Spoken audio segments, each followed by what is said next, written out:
14 घंटे काम लिया जाता था। इसको खाना बहुत कम खिलाया जाता था और काम में गलती होने पर इसको बुरी तरह से मारा पीटा जाता था। इकबाल की जिंदगी एक अजाब बन चुकी थी। हेलो फ्रेंड्स, सत श्री अकाल, आदाब, नमस्ते, welcome back to our channel Ilahi reaction. आज हम अपने चैनल पे लेके आए बहुत इंटरेस्टिंग वीडियो पे रिएक्शन, जिसमें हम रिएक्ट करने वाले हैं इकबाल मसीह कौन था, story of a 12-year old boy. तो हमें तो नहीं पता था कि इकबाल मसीह कौन है, पर हाँ, हम लोग ने जब इसकी डिस्क्रिप्शन पढ़ी तो उसके अंदर कुछ कुछ उसके बारे में लिखा हुआ है कि वो एक 12 साल का बच्चा था जिसको मार दिया था किसी माफिया ने। पर इसके पीछे की क्या पूरी स्टोरी है वो हम इस वीडियो के अंदर जानते हैं। तो चलिए पहले वीडियो देखते हैं, फिर इसके बारे में बात करें। आज की ये वीडियो हमारे लिए बिल्कुल न्यू है क्योंकि इससे पहले हमने ये नाम कभी नहीं सुना, लेकिन डिस्क्रिप्शन बॉक्स को पढ़ने के बाद हम बहुत ज्यादा शॉक्ड हुए क्योंकि हमें लगा कोई 12 साल के बच्चे का मर्डर कैसे कर सकता है। तो चलिए इस वीडियो को देखते हैं और जानते हैं कि आखिरकार ये बच्चा कौन था। तो बिना किसी देरी के शुरू करते हैं आज की इस वीडियो को। दोस्तों, 1 जनवरी 1983 ये वो तारीख थी जब पाकिस्तान में पंजाब के शहर मुरीद के में एक बच्चा पैदा हुआ।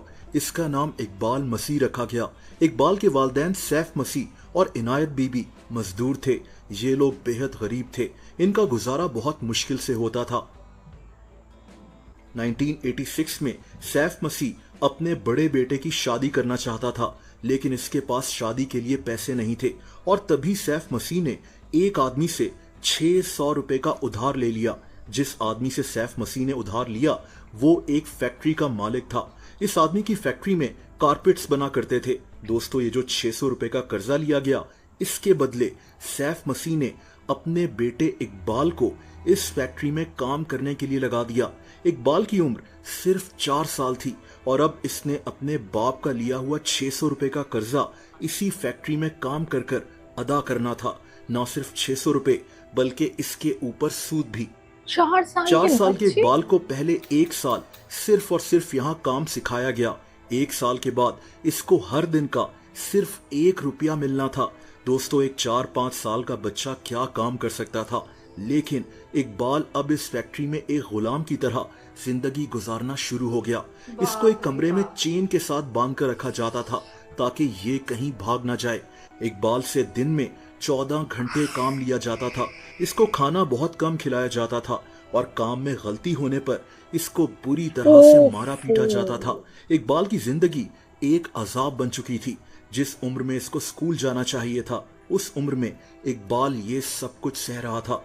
दोस्तों, क्योंकि इकबाल को खाना बहुत कम दिया जाता था, इसीलिए ये स्टंटेड ग्रोथ का शिकार हो गया, यानी इसका कद बड़ा हो ही नहीं रहा था।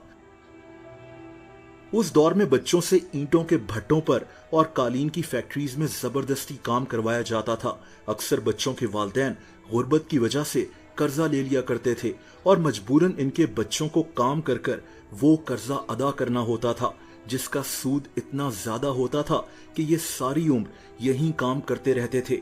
इकबाल की भी यही कहानी थी। बहरहाल दोस्तों, इकबाल इस फैक्ट्री में 6 साल तक काम करता रहा। इस दौरान इसकी पूरी कोशिश थी कि ये किसी तरह यहाँ से भाग जाए और फाइनली जब ये 10 साल का हुआ तो इकबाल यहाँ से भागने में कामयाब हो गया। दोस्तों, उन दिनों पाकिस्तान की सुप्रीम कोर्ट ने ऐसी जबरदस्ती की मजदूरी को गैर कानूनी यानी इल्लीगल करार दे दिया था। इकबाल ये बात जानता था।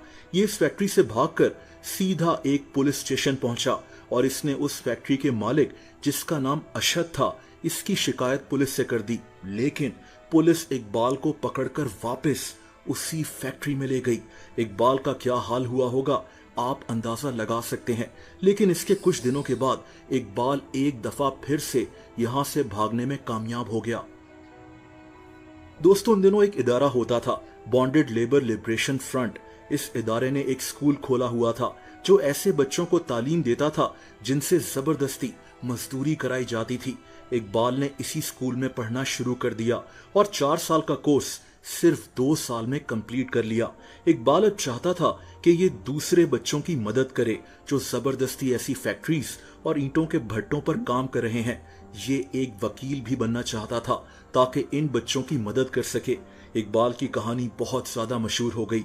इस बच्चे ने तकरीबन 3000 पाकिस्तानी बच्चों को ऐसी जगहों से निकालने में मदद की। इसको दुनिया भर में इनवाइट किया जाने लगा। 1994 में इसको रिबॉक ह्यूमन राइट्स अवार्ड भी दिया गया। इस सारे अरसे में बॉन्डेड लेबर लिबरेशन फ्रंट ने इकबाल की बहुत मदद की वही इदारा जहां इकबाल ने पढ़ाई भी की थी। इस इदारे को एक आदमी एहसानुल्लाह खान चला रहा था। इकबाल मसीह अब एक हीरो बन चुका था, लेकिन इस कहानी का एंड अच्छा नहीं हुआ।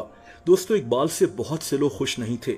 वो लोग जो बच्चों से जबरदस्ती काम करवाते थे। चाइल्ड इकबाल लेबर की करवाते वजह से इस माफिया को बहुत मुश्किल हो गई थी और यही इकबाल की मौत की वजह बन गई।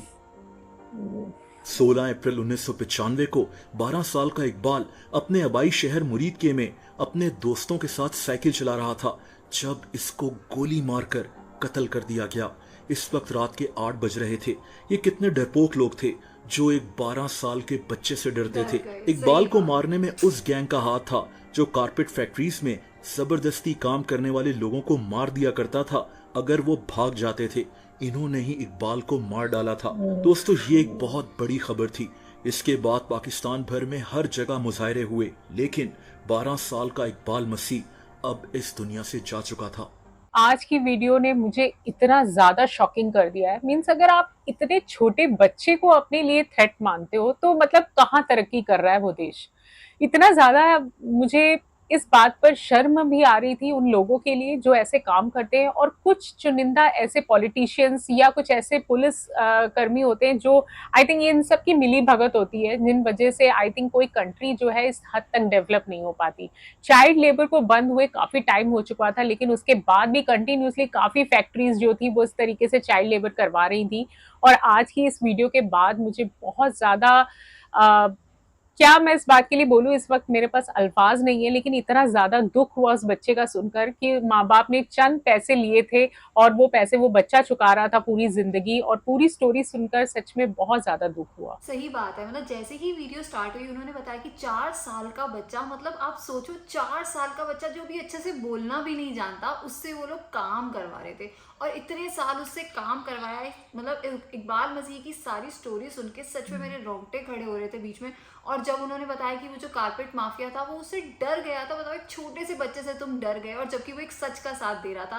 3000 बच्चों को उस लड़के ने एजुकेट किया उस टॉपिक से रिलेटेड कि तुम्हें काम नहीं करना चाहिए। तो सच में आज की वीडियो बहुत ज़्यादा दुखदाई थी, मुझे तो बहुत वो लगी। अगर आपको ये वीडियो पसंद आई, इस पर हमारा रिएक्शन अच्छा लगे तो इस वीडियो को लाइक करना, चैनल पे नए हो तो चैनल को सब्सक्राइब करना, कमेंट सेक्शन में ज़रूर बताना ये वीडियो कैसी लगी, और हम मिलेंगे एक नई वीडियो में। तब तक के लिए ओके, बाय।